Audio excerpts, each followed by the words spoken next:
나는 중등학교 학창시절에 한문 수업 시간에 있었던 일을 생각해 봅니다. 선생님은 교실에 들어서시면서 정답게 학생과 인사를 나누셨습니다. 그리고 칠판에 큰 글씨를 쓰셨습니다.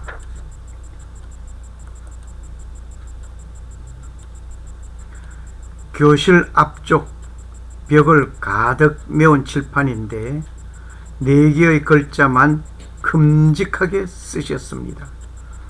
그리고 그 글을 읽게 하셨습니다. 모두가 합장이나 한 듯이 인 이라고 힘차게 읽었습니다. 선생님은 빙그레 웃으시면서 그래, 잘 읽었다. 그럼 이지. 그런데 누가 자신있게 읽을 수 있는 사람? 하시면서 교실에 앉은 모든 학생들을 향하여 매서운 눈 화살을 쏘고 계셨습니다. 아니, 인이라고 읽으면 되지 무슨 다른 소리가 있단 말인가? 저 글자는 사람을 가리킬 때 사람 인자라는 것을 한문을 배우는 사람은 모두가 다 아는 쉬운 글자를 가지고 선생님은 힘들게 하실까? 라고 궁금해하는 순간이었습니다. 선생님은 말씀하셨습니다. 그렇다면 교실 맨 앞줄 왼쪽 학생부터 한 사람씩 읽어보자 라고 하셨습니다. 계속하여 이라고 읽어가고 있었습니다. 그런데 좀 장난기가 많은 학생이 자신 있는 큰 소리로 사람 이라고 읽었습니다. 교실 안은 웃음 바다가 깔깔거리는 웃음 파도가 넘실거렸습니다. 그때 딱 하면서 선생님은 칠판을 치셨습니다. 모두들 웃음은 어디로 가고 쥐죽은 듯이 고요하였습니다. 장난꾸러기 같은 녀석은 평소에도 장난기가 많아 많은 주의를 받던 녀석이었습니다. 오늘도 혼나는 일이 또 있겠다라고 생각하면서 모두가 그를 쏘아보았습니다. 역시 선생님도 멈추지 아니한 눈동자에 눈 화살이 날아가고 있었습니다. 선생님은 그 학생을 앞으로 나오라고 명령하셨습니다. 이제 단단히 혼이 나겠구나 하면서 수근수근거리고 호출받은 학생은 고개를 숙이고 고요히 걸어서 칠판 앞으로 섰습니다. 선생님은 칠판 앞에 선 학생에게 말씀하셨습니다. 조금 전같이 칠판의 글자를 한자 한자 가르치면서 다시 읽어보아라 하셨습니다. 손으로 첫 번째 글자를 가리키면서 사람, 두 번째 글자를 가리키면서 사람, 세 번째 글자를 가리키면서 사람, 네 번째 글자를 가리키면서 사람이라고 읽었습니다. 교실 안은 조용하기는 쥐죽은 듯 하였습니다. 웃음 파도가 넘실거리던 순간은 어디로 가고 이렇게 조용한 나머지 벽시계의 똑딱똑딱 하는 초침 소리만 교실 안의 정막을 깨뜨리고 있었습니다. 선생님은 다시 딱 칠판을 치시면서 바로 그것이야. 사람이지. 네가 잘 읽었다. 이제 자리로 돌아가라는 말씀에 돌아가는 학생의 발자국 소리만 들리는 듯 정막이 계속 감돌고 있었습니다. 선생님은 다시 말씀하십니다. 그럼 사람인데 어떤 사람인가를 지금부터 여러분이 찾아보렴. 그리고 오늘 수업은 그 답을 찾는 순간 끝이다. 이 말씀을 남기고 교실 밖으로 나가셨습니다. 수업 종례 시간에 담임 선생님께서 여러 가지 말씀을 하시고는 끝으로 한 가지는 오늘 한문 시간에 받은 숙제는 다음 한문 시간에 검사할 것이니 각자 종이에 출석 번호와 이름을 쓰고 그 아래에 답을 쓰도록 한다. 알겠지? 그럼 오늘은 각자 집으로 갓 하면서 나가셨습니다. 한문 시간은 일주일에 1시간 뿐이기에 한 주간의 여유를 가지고 친구들과 함께 짜집기로 답을 만들고 있었습니다. 여러 가지 답들이 나왔지만 적당한 말을 만들지 못하고 한문 시간이 든 날 학교를 향하여 왔습니다. 학교 교무실에 오늘 수업 일정표에 한문 시간이 없었습니다. 이상하다. 어떻게 된 것일까? 나중에 알게 된 일이지만 한문 시간이 그때 그 시간이 마지막이었습니다. 그리고 한문 시간은 없어진 것입니다. 그 숙제를 가지고 잊어버린 기억 속에 학교를 졸업하였습니다. 사회 일원으로 살아갔습니다. 그리고 사랑하는 사람과 결혼을 하였습니다. 아들, 딸, 손주, 손자를 본 할아버지는 오늘에야 그 답을 찾아 정리해 봅니다. 나는 지금까지 많은 사람들을 대하면서 살아왔습니다. 때로는 사람답지 못한 사람도 만났습니다. 그로 인하여 힘든 삶을 살기도 하였습니다. 하지만 사람다운 사람을 통하여 절망적인 상황에서 새 삶을 살게 된 일들을 경험하면서 배운 이었습니다. 사람은 독불장군이 없습니다. 즉 혼자 살아갈 수 없습니다. 누군가 서로 의지하고 같이 살아가야 합니다. 지게를 보십시오. 지게는 혼자서 있지를 못합니다. 지게를 받쳐주는 지게 작대기가 있습니다.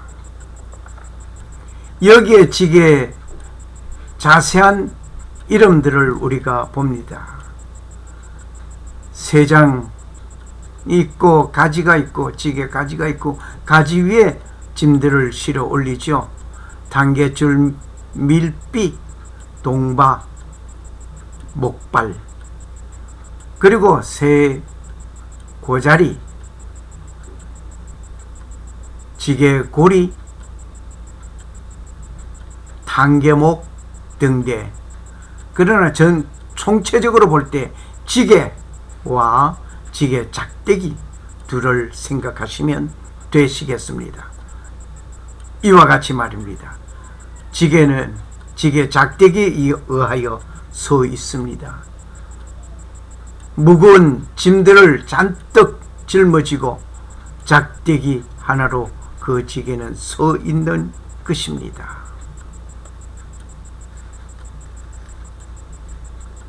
이와 같이 사람도 홀로 서서 살아가다가 힘들고 고통스러운 일이 있을 때 누군가 함께 하면서 서로 의지하면서 살아가라고 사람 인자가 그렇게 생겼습니다. 창조주는 아담이 독취하는 것이 좋지 못하니 내가 그를 위하여 돕는 배필을 지으리라. 창세기 2장 18절 말씀입니다.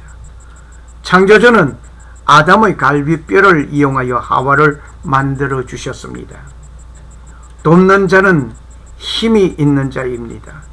약해 보이지만 힘이 있습니다. 지게 작대기는 지게보다 가늘고 힘이 없어 보이지만 지게에 집을 잔뜩 싣고 있는 것을 잘 받치고 있습니다. 창조주는 아담을 돕는 배필을 지어 주셨습니다. 아담을 다스리는 자를 지어 주신 것이 아닙니다. 아담을 돕는 자를 지어 주셨습니다. 돕는 자가 잘 도우면 그 사람은 일어서는 것입니다. 한 가정에 돕는 자 배필이 잘 도우면 그 가정은 일어서는 것입니다. 힘이 들고 고달픈 삶을 통하여 쓰러지는 자를 도와 쓰러지지 아니하도록 받쳐주는 돕는 일을 하면서 살라고 창조주께서는 돕는 배필을 주신 것입니다.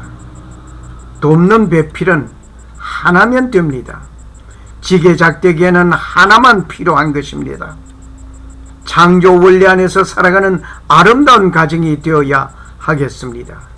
이 창조 원리를 벗어나면, 그렇게 살면 비극이 옵니다. 예를 들어 보면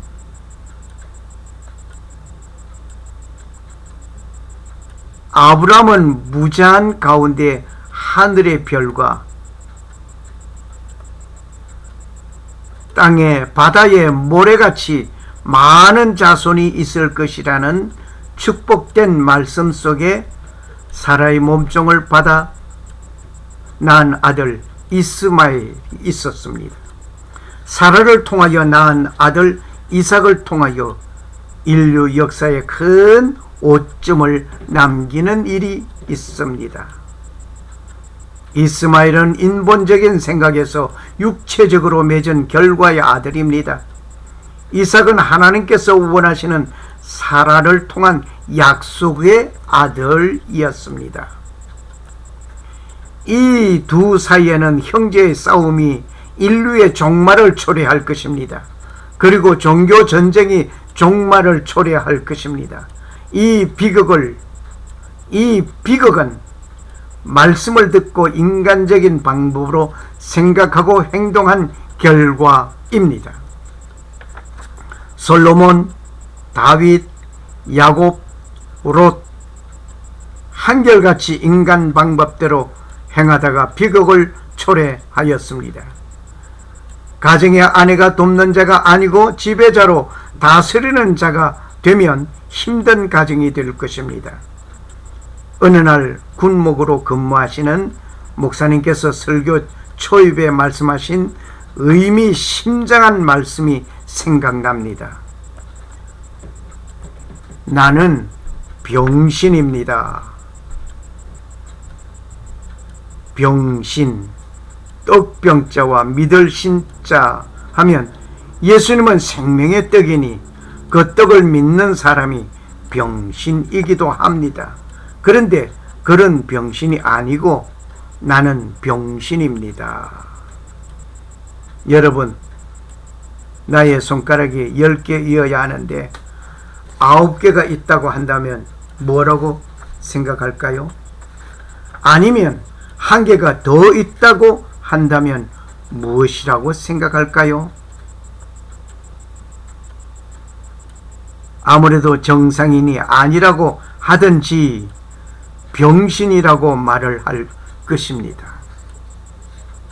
이와 같이 내 갈비뼈 하나를 창조주께서 뽑아내셨습니다. 나는 갈비뼈 하나가 모자란 병신입니다. 그런 병신이 다음 달에는 그 갈비뼈를 찾아 가지게 됩니다. 그날이 되면 잃어버렸던 갈비를 찾아 가지게 되니 병신이 아니 될 것입니다. 그날은 나의 결혼식 말입니다. 나는 그분의 말을 듣는 순간 사람은 결코 혼자 살 수가 없구나 하면서 사람이 사람을 만나는데 좋은 사람과 만나야 한다라고 생각하였습니다. 오늘도 좋은 사람을 만나 복된 삶을 살게 하신 아버지 하나님께 감사드립니다. 끝으로 오래된 한문 선생님의 숙제를 답해 드릴 수 있는 오늘이 있음에 감사를 드립니다. 사람이면 사람인가? 사람다워야 사람이지. 사람이면 사람인가? 사람다워야 사람이지. 사람이면 사람인가? 사람다워야 사람이지. 숙제를 주신 선생님 감사합니다. 그리고 이 숙제의 답을 얻기 위하여 온갖 갖가지의 사람들을 만나고 경험하게 하신 아버지께 감사를 드립니다. 감사합니다.